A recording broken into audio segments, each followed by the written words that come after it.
Like if you go to Branson, Missouri now and you were a drag queen, they'd probably shoot you on sight because they have Facebook basically. But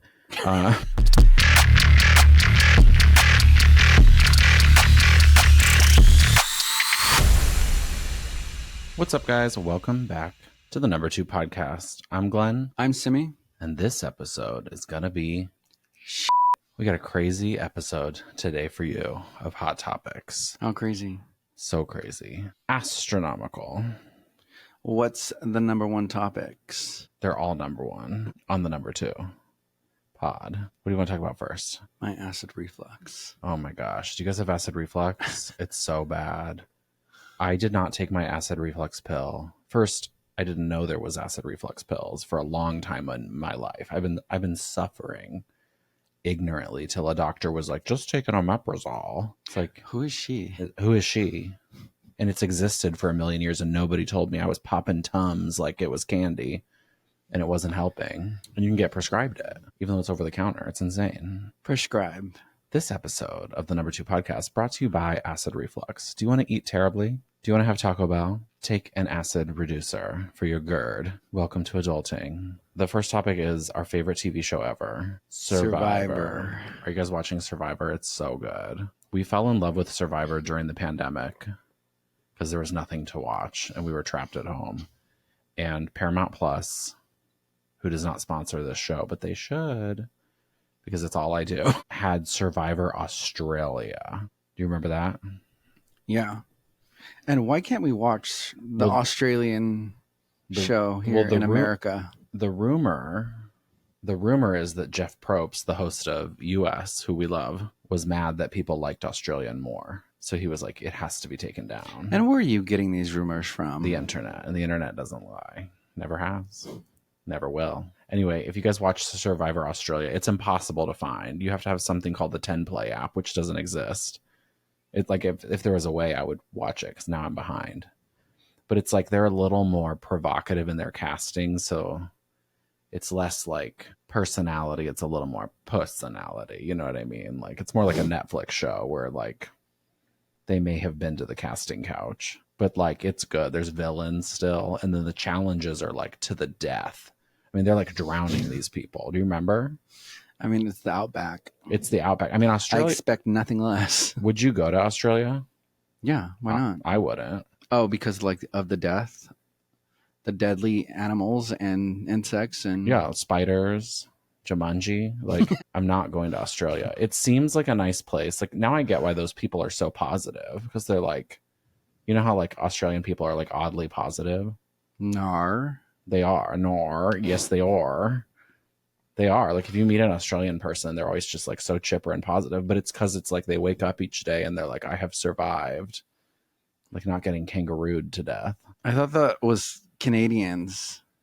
Canadians are more like polite. You know what I mean? There's a difference. There's a difference. Like it's like, you know how British humor is like kind of mean and like sarcastic? Like Canadians are like very polite. Australians very positive. Like it's the sun. It's the proximity to the equator. They can't even say no properly. Or nor. I love Australians. I'll watch your TV shows, but I will not come to your country because I am terrified. I mean, my family lives in Las Vegas now. I didn't grow up there, but they have scorpions in Las Vegas, and that's enough. The image of it. Apparently, there's a scorpion like attack right now. It's like an infestation everywhere. In Vegas? In Vegas. They're common because they're in the desert. But my mom says like sometimes she'll find them in the garage and stuff. Scorpions. Which I thought was like a made up thing for Power Rangers, but it's a real animal. Scorpions. Las Vegas's cockroaches. And they have roaches in Vegas too, but like scorpions. Anyway, I've never seen one in real life. Don't want to see one. Don't want to see one at the zoo. Don't want to go to Australia. Anyway, the point of this is Survivor this season is almost over. So if you haven't been watching, it's time to binge. I think the last episode is this week. I was telling you earlier that I miss on Survivor, they don't have the families coming back anymore. Oh yeah, it's crazy. Like to visit them. Like that was one of my favorite parts about all the Survivor this season episodes. Yeah, one time when we agreed to be into Survivor together because we were into it, and then we got Paramount Plus, they have every season of Survivor, and there's 2 eras of Survivor apparently. Basically, it's like VHS and digital. But they kind of like changed the rules, and after the pandemic it was a little different. But I caught him watching seasons without me, and he goes, I'm not watching, because we were going to watch them all together. Maybe not from the beginning, but we were watching old seasons because a lot of the characters come back. And he goes, I'm just watching the family episodes. Yeah, I would go through every single episode and just try to find the family episode and just watch that one, because I'm like, why do you think you did that? It's my favorite. It's so, what do you call it? Heartwarming, I guess. It's like going on YouTube and finding all those episodes or those moments, and you were craving like feelings or something. Yeah. So for those of you that don't know what we're talking about, but they don't have it anymore. They don't have it anymore, so you don't have to worry about it. But basically, towards the end, these people basically sign up to do this, and like a lot of people are trying to do it. You don't eat for like 30 days, but you're doing like really hard physical challenges and like bleeding in the wild. And then towards the end, you still haven't won, mind you. They bribe you with your family member who you haven't seen in 30 days. So literally you're like showing up to do this jungle challenge, and then all of a sudden your aunt comes out. And it's kind of weird sometimes, like who shows up. Like, and like you have to imagine it's coordinated at some point, because you know what I mean? Like you have to pick. Yeah. So it's like they know, but the audience doesn't know, which is like weird. And like some of them, it's like my best friend, and it's like your parents or your boyfriend or girlfriend or your cousins or your aunts or your siblings didn't want to come. It's like, and then it's like, is it your friend? You know what I mean? They don't explain because it's like 30 seconds, you know? It's weird, right? Yeah, sometimes. It's still like emotional, but sometimes you're like, Or sometimes like it's like almost too close. Like, yeah. I don't know. Yeah, like some of like the like kids and parents, that's always weird, where they're like kissing and stuff, and you're like this is on national television. Like, I was never that close to my parents. There's no mouth kissing with my dad. Like, no offense, like no offense, but it's just like I wouldn't be doing that like in real life, or like, you know, when you're like a kid, but not as an adult. I don't know. It's weird, but they got rid of it, and now what they do is like, your family member writes a letter, so you like win the opportunity to read a letter. It's like, come on. Yeah. So they just, if you're watching this season, they just had that episode, but they just do the letters now. I don't like it. I want it to come back. Survivor bring it back. Yeah, bring it back. Survivor's crazy. Like, it's such a good show. Like, if you're struggling in your life, like, watch Survivor, because it will teach you, because it's all about the social. Like, you have to have good social skills in life. Like, it doesn't matter. You can be the smartest person in the world. You can be the prettiest person in the world. But like, if you don't have your social game, you're nothing. You know what I mean? Like, how is your social game? Horrible. Literally horrible. Why? I've never been good at it. I'm trying. I like actively try. Do you have Asperger's? No, I'm like projectile diagnosed Asperger's, but I don't think I have Asperger's. I know. I feel like everybody has just self-diagnosed themselves with Asperger's. Yeah. Is Asperger's even like the correct term to you say anymore? I don't know. I don't think like categorization is necessary. I think if it's medicine can help you like live a better life, then it's important to say, okay, this is what this is and this is how we treat it. But things that where your brain is different or the way you think is different, I don't think the label is important. I think like we should live in a world where it's when somebody's different, we celebrate it instead of.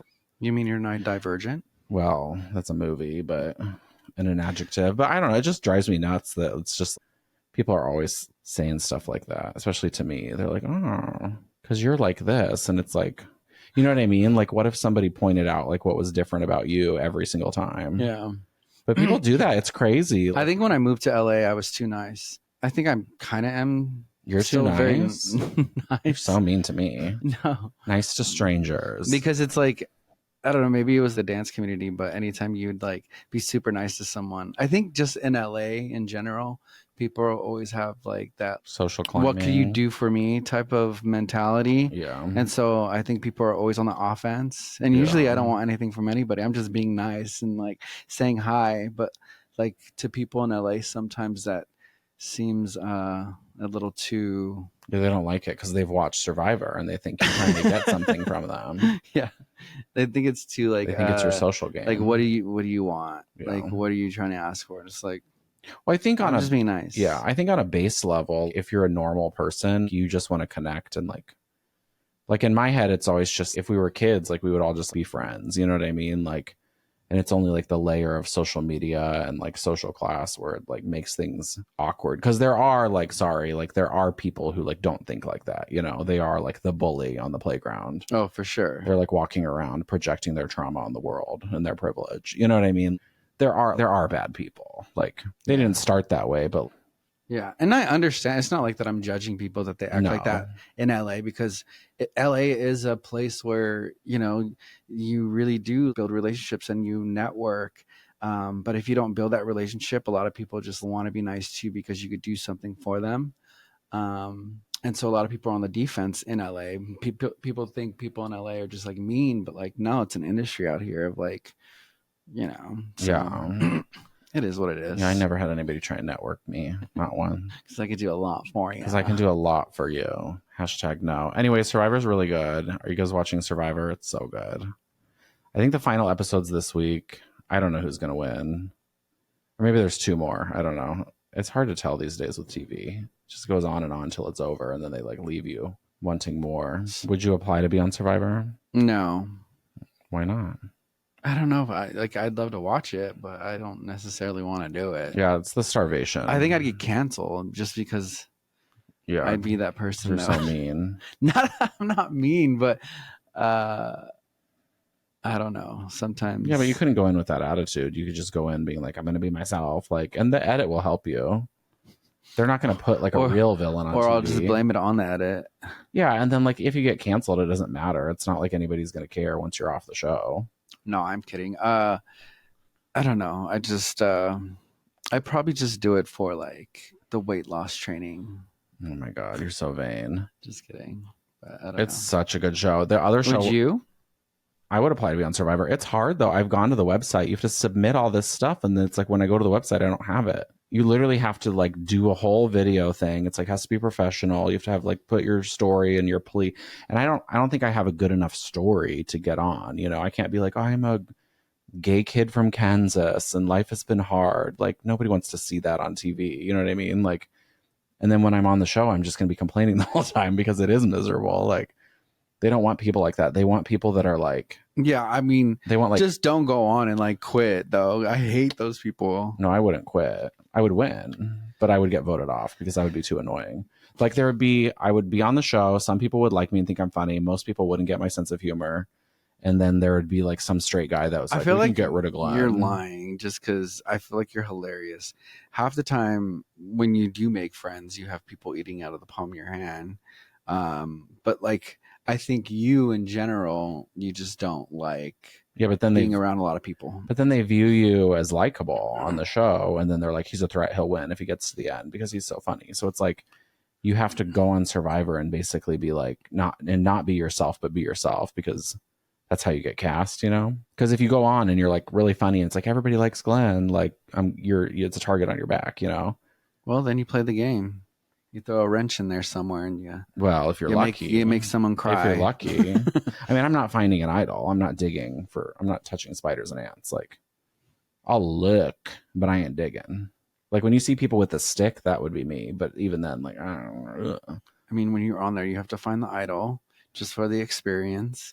And then you have to try. You have to win immunity just for the experience. I think I would maybe win some immunity because I have, like, for what I've put up with in my life, like I could definitely like endurance, you know what I mean? Like those challenges where you have to like hold on. Yeah. Because I could mentally just be like, all right, I'd rather die than not win this. Like, like that one girl who was the pain management doctor girl. person. I think that was the Australia season. She was so good. Oh, was it Australia? I think so. Oh yeah. And she just is like pain management. And I'm like, I guess that's kind of true. Where like, because it's all mental. Like pain is made up in your head. You told me that from that book. So Living Untethered. I mean, the only other show that's like that is The Amazing Race, which I can never sit through. I think I would do that more though, just because you do it with the loved one, and I think it'd be an experience. Like if you and I did that together, The Amazing Race. This is our audition tape right now. My passport is not renewed because I cannot afford to renew it, and I'm lazy, so I cannot go. Please subscribe. So yeah, Amazing Race. Like if we did Amazing Race, I think that'd be super fun. I think we'd kill each other. Oh, for sure. But like, I thought that would make like the drama even better. Like We'd be we'd on get like the cliff ratings. challenge, and I would just push you, and I'd be like, sorry, like I'd rather go to jail because he's driving me insane. This is supposed to be. I'd be like the whole time. I'd be like, it's If it supposed to- wasn't me, who would you do Amazing Race with? Like, who do you think would be a fun person to do it with? Like one of your sisters? I think we'd kill each other. Yeah, anybody. You do it with Because I'm like very calm and like patient and like let's get through it and like let's push through, and then everybody in my life is like chaotic. yeah. And they'd have like emotional problems, and it's just this is like supposed to be a fun thing, like it's because that's what they like on the show. They like when people fight. That's why they cast them. Yeah, it's for the ratings. But it's annoying to watch because you're literally in Slovakia like learning to juggle, you know what I mean? Like it's fun, like yeah, the other team juggled faster, but you just can't be in last place, you know. But they're like screaming at each other. It's like, okay. Or then the guy quits, you know. It's just like, And how is your juggling? I'm really good. 3-ball juggle. I can do the scarves really well too, but it's easier. I don't know how to juggle. You could juggle scarves. It's easy because you have a lot of time. It's just like, Oh, they just like yeah, take that's how they teach you to juggle. You start with the scarves and then you move on to the balls. It's so easy. You just have to practice. And where did you learn this skill? Don't ask. No comment. Anyways, Where did you though? For real? college. Oh, okay. You take clowning class. A clowning class? Yeah. Because all music theater now, like guys don't get a BFA in music theater because it's no longer about like singing classical musical theater songs or like being good at reading music or like acting. It's about like how many tricks. Like ever since Newsies, it's like about tricks. So thank God I know how to juggle. But like if you're going into the theater now, like singing, dancing, acting, they don't care. They want tricks. They want backflips. They want the splits. They want barrel turns. So Cirque du Soleil. They want Cirque du Soleil, but they also want a commercial look. If you're not a tenor, don't even try. They don't even write music for baritones and basses anymore. Yeah, it's rough. It's rough out there. Go see The Notebook on Broadway, or The Outsiders. Okay, so the other show we're watching, which is really good and you guys should watch, highly recommend, is a show called RuPaul's Drag Race. I don't know if you've heard of it. Have you heard of it? Have you heard of it? Have you heard of it? Or like, have you heard of it? There are how many seasons? There's a lot. Yeah, I'm not too sure though. So basically they made this show and it's just like slowly become this monster mega, like, I mean, it's got to be like $1 billion franchise by now, if not a multi-million-dollar franchise, because it's all over the world in every language. I mean, it's probably bigger than Survivor. You know what I mean? Like Survivor is a big show in the world. I mean, it's definitely gotten more mainstream, but it's still like not mainstream. I don't think it's like bigger than Survivor. Maybe not in like middle America. I don't know. I mean, there's more franchises of Drag Race, like, and if you imagine that, like all over the world, all the languages, the fandoms, like multiple seasons, they do the conventions now in multiple countries. Oh, I'm not saying that it has not become. It's got to be more I'm profitable. just saying that, in my opinion, I feel like it should be more mainstream, but it's not. Oh yeah, the show should be and will be more mainstream. I just think like from the financial side, it's like I feel like shows like Survivor and The Amazing Race and the old reality shows are probably looking at Drag Race and going, how can we get in on it? Because it's so smart, like from a financial, you know, as far as like the characters, you know, they're building a Marvel universe on Drag Race. Unfortunately on Survivor, there's like 6 players that people remember, you know, like there's the Boston guy, Sari, Ozzy. Like there's a couple players that like are well known from the show, but everybody else, it's like they get to play once. Like they said on the podcast today, there's been 700 people that have played Survivor. That's it. In like 45 seasons or something. And it's like, no, we don't know them. They haven't monetized the brand through the characters, you know, like other than within the season. Versus RuPaul's Drag Race, each and every person, I mean, obviously like they have less people, like those people go on to, you know, make a lot of money for the franchise and for themselves. Yeah. Anyway, it's a really good show. If you don't watch it, watch it. It is bad. Like the one complaint is Ru keeps switching where it's available. So people, it's hard for them to follow it because it was on MTV, then it was on Paramount, then it was on this other thing. Remember? Hey, you get your deals, but you get your deals. I know, that's what I say, but it's crazy. Yeah, that one girl, one drag queen, Roxy. Oh yeah, I didn't like her before. Yeah, but this season, She's grown on me. Yeah, Like, people are like loving her. I think she's gonna either like win Miss Congeniality or win the thing She's gonna because win something, she just or she's is gonna be likable this season. Like before her previous seasons, I just didn't like her. She wasn't likable. yeah. She was kind of like catty, which is fine because that's I guess how you're supposed to be sometimes. But it just wasn't a standout for me, and I feel like this season, I'm like, all right, she's like shown up, you know. Yeah, I wonder how much they're getting paid. Oh, this It's isn't. for charity. I thought. Oh, they're probably still They getting get paid. Yeah, Yeah, they're not working for free. for sure. They're not that rich. If you guys watch the show, it's All Stars, so it's like the best players basically season, and they've done that on Survivor From past seasons. but they do it on RuPaul's like every year. So yeah, past seasons. And the rumor is they all got a budget for their outfits this season too. So the rumor online is like some of them got 25,000, some of them got 75,000. So the outfits that they wear are supposed to be better. Just crazy. Yeah. I mean, if you apply, I mean, it's like apparently hard to audition, but To what? for Drag race, yeah. I don't think I would apply. Yeah, because you're not a drag queen. Me either. So I was gonna say, I was like, I wouldn't even know where to begin. It's like you can't just go to Nordstrom and like, dude, where's the drag section? Like they'd be like, what? I'd want to be on one of those episodes where you get like made over by them, makeovers, yeah. and then you have to, because I would show out and turn it out. Because you could dance and give a look and work on your walk. Yeah, I think I'd do a good job. I couldn't do it, but I think I'd be like Lazy Susan. Lazy Susan. Oh my God, watch. Was that British? Was that UK versus the world, or was that last season? That was last season. Was it was last season? season. It was. Yeah, because they were the Vegas dancers. Yeah. They had a drag queen transformation, and the guy's drag name was Lazy Susan, and then the main girl's name was Plain Jane. Yeah. It was funny. Highly recommend. Such a good show. Drag queens. Who would have thought the first time I ever saw a drag queen, I didn't even know it was like a thing.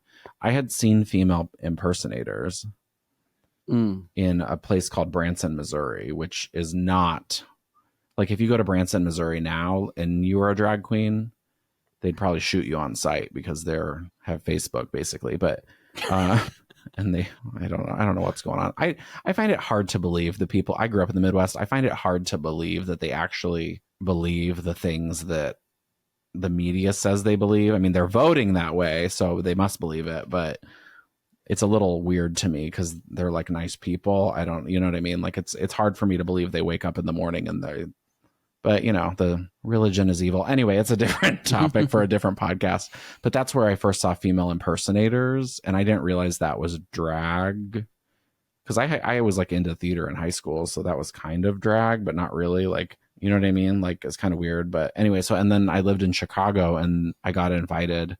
There's a place that probably still exists. Like some of the Rue girls probably dance there, but it's called the Kit Kat Club. Is that what it's called? The Kit Kat Club in San Jose was a strip club. Was it? In San Jose, yeah. Well, this could have been a strip club, but it was in Boys Town, and it was like on the high, like the top part of it, and they had drag people or whatever, and it was kind of weird. Like we went for the half price strong martinis. They had a martini menu of like 1,000 drinks, so I'd get the butterscotch, 2 of those. And then they had like the, you know, Lady Gaga, whatever. And I felt bad. They had like this like little curtain area where they'd change and stuff. And then the song would start and like the lights would go out and then they'd like come out. But it was like next to the table. So it was a real small place. Yeah, that's how it used to be. Really? And a lot of clubs in SF in Castro is just like these small. They don't even have a dressing room. They didn't do too much drag back then. We did like performances though. Like I used to perform at clubs, but you were a drag queen? No. We would just dance. perform. Yeah, like we were the pit crew, but we weren't. It was just like a so dance. You were like dance crews were 15 like, performing at gay bars and no, not 15. I was the like Castro, young, like 18, 19. Oh, after 20. high school. Yeah. But yeah, dance crews were big back then. Now it's kind of... Were dance crews? Did those exist in the Midwest? I don't... It's so weird. Sure. It wasn't until I met you that I like ever heard of that. But yeah, what'd you think about the Ruby Clippers?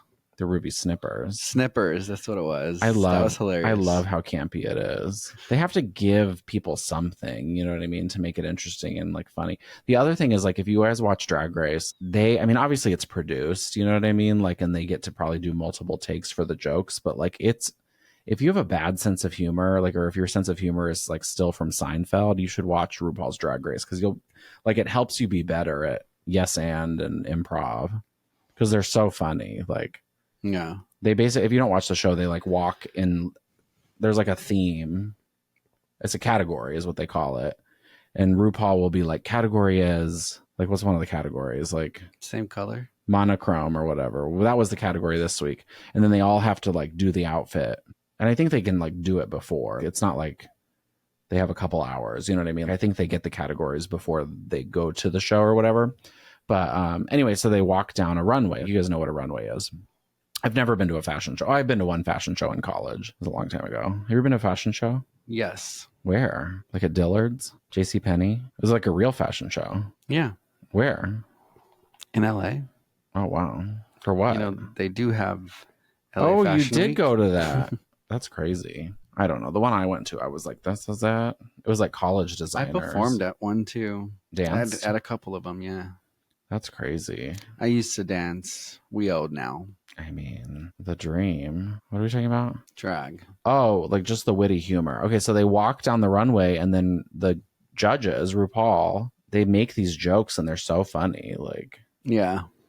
It's like, and they obviously, I think I read online they walk the runway twice so they can do different jokes or whatever, but like I wonder too if like some of the producers like write them they have down. to have or, help. or they've seen the outfits beforehand, obviously. So the producers are like, scrambling to write these jokes. Or if like they just there's got to be some writers, off the cuff, just like making these like funny jokes. It's hilarious. But yeah, if you want to work on your humor, like, oh my God, it's funny. Like, anyway, it's a really good show. So that show just started. So if you guys have nothing to do, you should watch it on Paramount Plus. There's 2 episodes. I think it's Fridays. It's so good. And it also, like, I feel like the biggest thing on Drag Race is like it makes you feel inadequate, like, because they're so skilled. Like, I mean, even like think about every aspect of drag. Like, I couldn't do one thing. I couldn't paint my nails. I couldn't do makeup. I couldn't do makeup. Or like the wigs and stuff like that. Couldn't do a wig. But I could perform. You could perform. You could do I don't know if I lip can syncing. I don't know if I could act. You could act. Just because the looks part is the hardest thing. Like the other challenges you could do because you're just learning lines or like being witty. If you had to do Snatch Game, what would you do? What character would I do? I feel like you've asked me that before. I have. I mean, I would have to like know my drag persona, but that would I think you're country like. I could do a country character. Your country accent. Kansas accent that you do. That's like an old lady. It's hilarious. I could do old lady. It's so funny. But I mean, who would be the like to do a celebrity? Paula Deen. Yeah, but Paula Deen's been done, so you'd have to do like I don't know. You'd have to do like somebody people know. I could do. I don't know. I could do my Mississippi accent. And I could do like Lawrence Chaney. Lawrence Chaney. Yeah, you could try. He's so funny from Glasgow. You'd have to out funny him, and he's just like a genius. Oh my God. That's from the British version. Anyway, such a good show. Love Drag Race. And I want the queens to do more things. Like they've gotten a lot of opportunities, you know what I mean? Like to do like social justice shows. But I feel like we're at a point where some of them are so big, it's they need to be on. I mean, Shangela's done a lot, but some of the other ones, like Eureka O'Hara, should be on episodes of TV that are not like SVU, like a drag queen was at the bar and is giving a testimony, you know? Yeah. I mean, Jinx Monsoon is killing it right now. She's on Doctor Who. She's on Broadway. She has an album. She has her own show. So, like, I feel like more of them. Bob the drag queen. Bob's on Madonna's tour. So, I mean, they're getting there. But I think, like, the absolute queen of them all is probably Trixie, though. Trixie Mattel. Yeah, she's big. I mean, she's branded. But she's not getting, like, acting work. Yeah. She's like running her business, but she's mogul. Not. Yeah, it's freaking crazy. Anyway, next topic is we're going to talk about what are we talking about? Client expectations and running a small business. So apparently in life you have 2 choices. You can either get a job and like beg some billionaire to pay you fairly, which we're all seeing how that's working out. It's not working out because people are greedy. Or you can try and have some ambition. Are you tired? And be entrepreneurial and like run a small business so that you can have money. And what we're learning is it's hard because people don't want to pay you and they want Broadway level work. Like, and it's insane. Yeah, for sure. I mean, I don't know. I think just right now everybody's having a hard time, which is understandable, but people just don't want to pay for, I don't know, output, you know?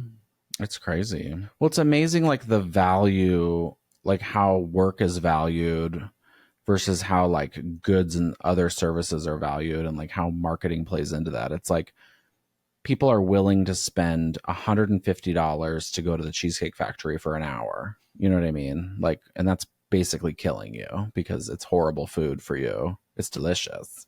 We love Cheesecake Factory, but like it's not good for you.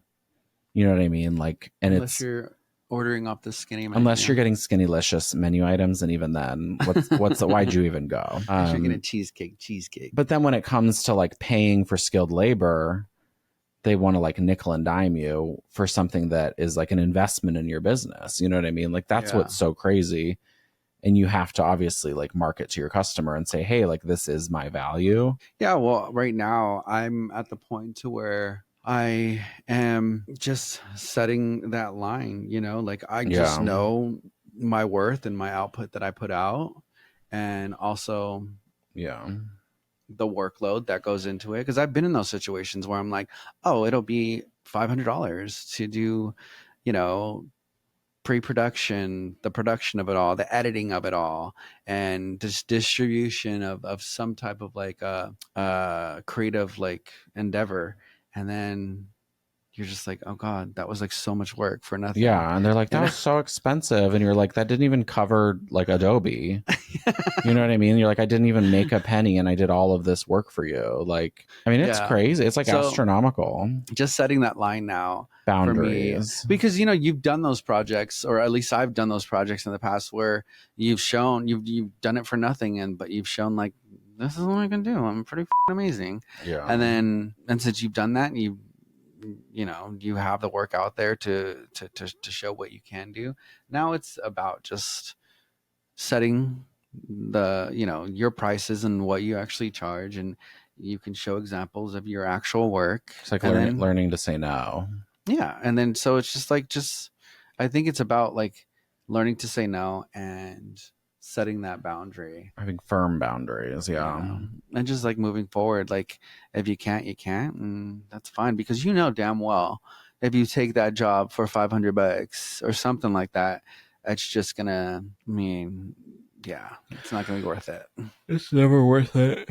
Yeah, just like And not only that, they'll expect way more. They're like, yeah, but I paid you $500. You're like, I literally have been working on this for like a month. But yeah. yeah, it's crazy. Anyway, What about you? Have you had any experiences in that department? I've been on both sides of Yeah. that argument in multiple jobs and roles. I mean, it's always fascinating, like putting value on expectations when it comes to stuff. Like, Yeah, because you've like hired people, and then all of a sudden it's just like, oh, you can't do jack shit. Like, you know, like I've seen that too, where you're like, oh, and then all of a sudden this person yeah. is not that talented. Let's just say that. Well, I don't ever think it has to do with talent. Like people, I have empathy on both sides. It's like people who are trying to milk a system. Like I have weird respect for you because it's like I get it, but you can't do it at the expense of those closest to you. You know what I mean? Those that gave you the opportunity and are trying to help you, Yeah. and those that you're affecting. Like I get screw the man. Like I'm all for that. You know what I mean? But it's like you can't hurt the people around you. And a lot of people do that. They're like that selfish. And it's like you don't need to be here. Like, but you can't focus on that. You just have to move forward, you know, like because you're never going to change somebody else. Like they're just going to do what they're going to do. That's one of my mantras this week that I've been focusing on. It's like, I think I told you I like saw a TikTok and it was like when you're learning about people, I forget what context he was saying, but he was basically just like, look at Oh, the example he gave was like if somebody sends you like a really mean email at work or whatever, and then you're like, that was a really mean email, and then they apologize and they're like, I'm sorry, like I was in a bad mood,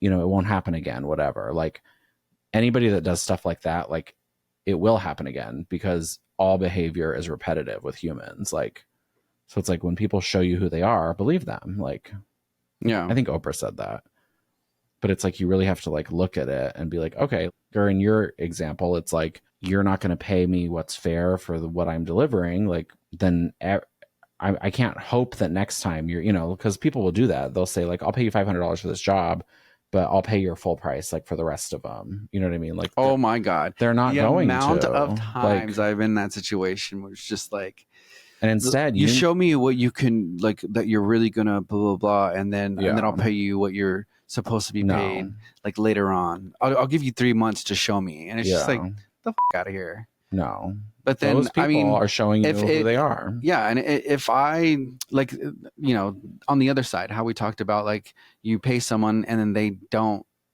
really like step up to the plate of what they're supposed to be at, you know, the level of what you're paying, then you just stop working with them. There's no, you know, especially if it's like freelance, you know? Yeah.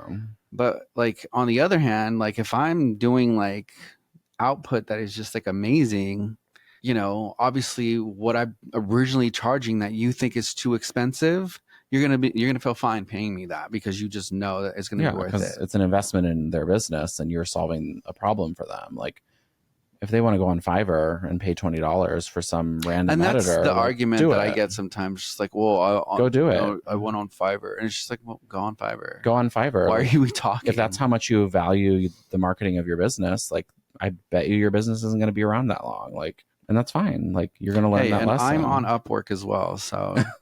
So link below. Anyway, I encourage anybody and everybody to be an entrepreneur and try things. Life is so short. Like it's literally insane. So try things, do things. If Life you is wanna chaotic. be somebody. I mean, we'll go deep. It's pretty crazy because if you are the 1%, I'm not saying rich, but if you're the 1% of people that went to school, got a good job, have retirement savings, you've been doing it for 20 years, whatever, 10 years, 30 years, and you've paid off your house or you're paying down your mortgage and you have some savings and you've taken a vacation every year, like those people, for the most part, are not happy. You know what I mean? They're doing what they have to do to survive. So they're happy in that regard, but like they're not happy because nobody, I don't care who you are, like nobody on this earth is like, I adore accounting and I want to do that every day. You know what I mean? Nobody is doing that. Like I'm sure if they did some therapy, they would have another passion that was actually like contributing. Maybe some people absolutely love numbers. You know what I mean? Like, but I'm pretty sure they wouldn't want to be an accountant. They would want to be like using numbers to like help people for science to cure cancer or something. You know what I mean? Like, so when I look back at my life, I'm like, at least I tried things, you know, like I may not have had like middle class